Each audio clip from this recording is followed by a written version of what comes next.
Kita harus bisa menerima syarat untuk orang bisa memahami Islam dengan tanda kutip apa yang telah diturunkan Allah kepada Rasulullah disampaikan kepada kita, mau tidak mau harus memahami bahasa Arab. Kenapa?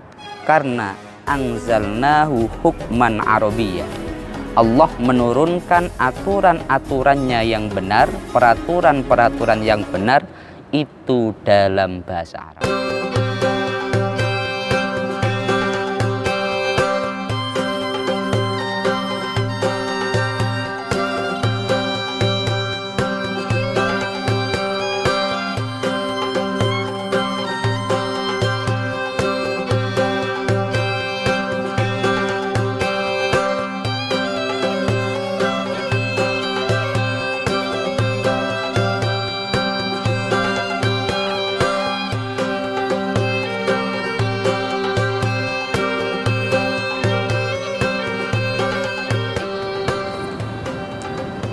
Assalamualaikum warahmatullahi wabarakatuh.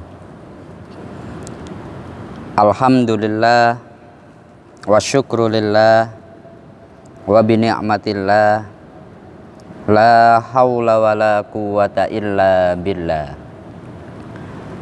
Alhamdulillahilladzi an'ama alaina bini'matil islam wal iman.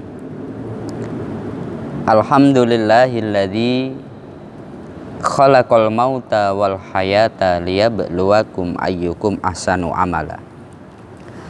Rabbi shrahli sadri wa yassirli amri wahlul 'uqdatam min lisani yafqahu qawli. Kepada yang kami muliakan segenap jamaah sekalian, yang kami muliakan segenap sahabat-sahabat channel Murabbi yang dirahmati Allah Subhanahu wa ta'ala. Alhamdulillah, pada kesempatan kali ini oleh Allah kita masih diberi rahmat dan nikmat hingga kita bisa kembali melakukan kajian tafsir Imam Asy-Syafi'i. Semoga melalui istiqomah kita Allah senantiasa memberikan kita semuanya kesehatan. Allah senantiasa memudahkan urusan-urusan kita terutama dalam hal ibadah. Dan semoga kita semuanya oleh Allah dijadikan orang-orang yang husnul khotimah. Adapun pembahasan kita kali ini sampai pada ayat 27 di dalam surat Ar-Ra'd. Allah berfirman, Bismillahirrahmanirrahim. Wa kadzalika anzalnahu hukman arabiyya wa la in ittaba'ta ahwa'ahum ba'dama ja'aka minal ilmi ma laka minallahi min waliyyin wala waq. Yang artinya, demikianlah kami telah menurunkan Al-Quran itu sebagai peraturan yang benar dalam bahasa Arab.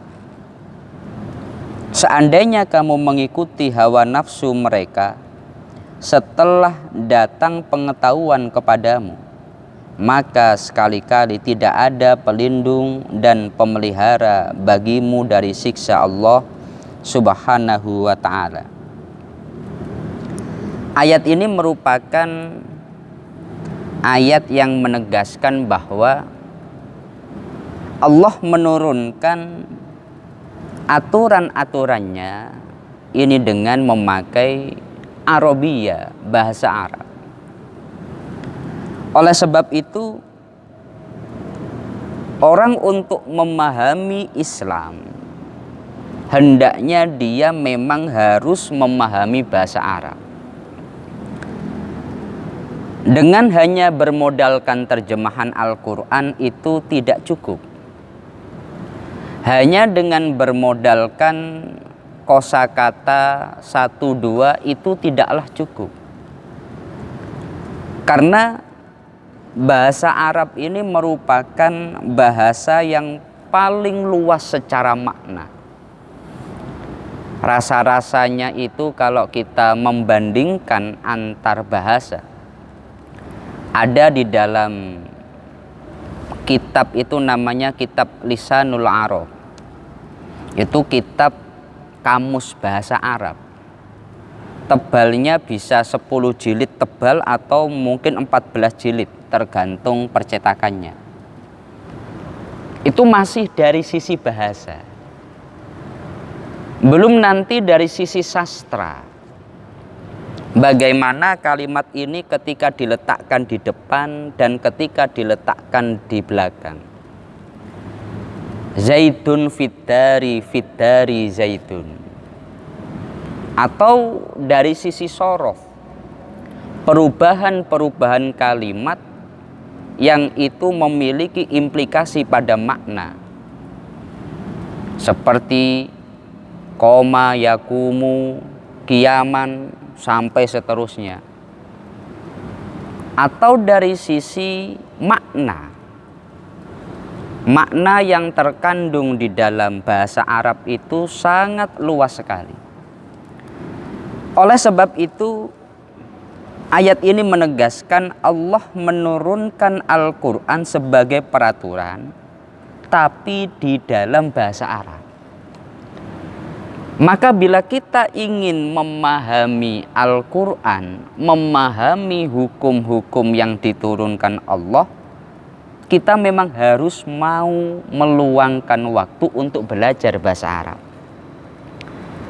Bagaimana seseorang harus memiliki syarat menguasai nahwu, bagaimana cara menyusun kalimat, harus menguasai sorof, perubahan-perubahan kata yang itu nanti maknanya bagaimana.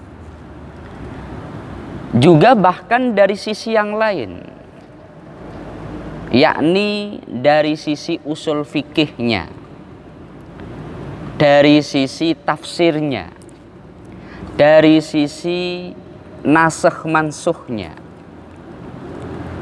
Oleh sebab itu, untuk kita dalam mentafsirkan Al-Quran ini tidaklah cukup hanya dengan bermodalkan terjemahan.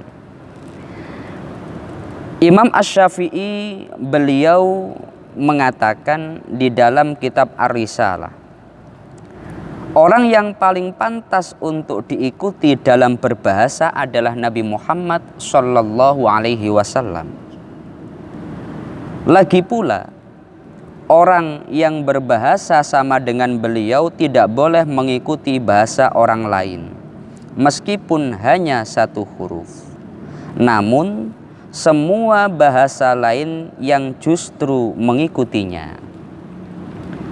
Mau tidak mau.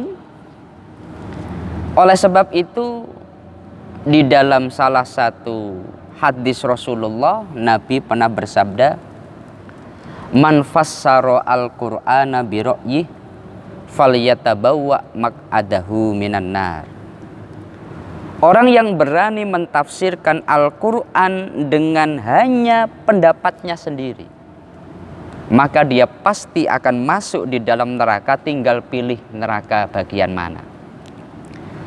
Di dalam kitab Ihya, Imam Al-Ghazali beliau menjelaskan makna daripada hadis ini adalah orang yang dia mentafsirkan Al-Quran bighairi ilmin, dengan tanpa ilmunya.